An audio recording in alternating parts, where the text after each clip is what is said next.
southeast in southern New Jersey until 9:30 p.m.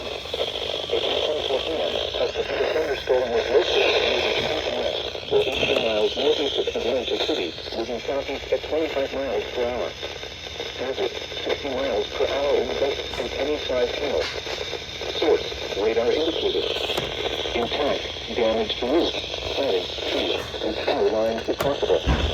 Locations in Texas include Tuscaloosa, Surf City, Beachview West, Dix Island, and Mount This includes Garden State Parkway between mile 156 and 61. For your protection from deterioration on the lower floor of the building, take and plant the grass right into the room with this floor and will handle the effect of issues. For your safety, immediately move off the roof and take shelter indoors.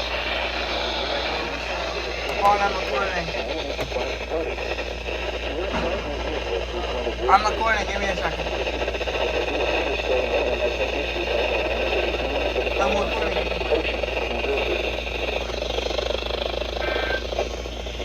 Alright.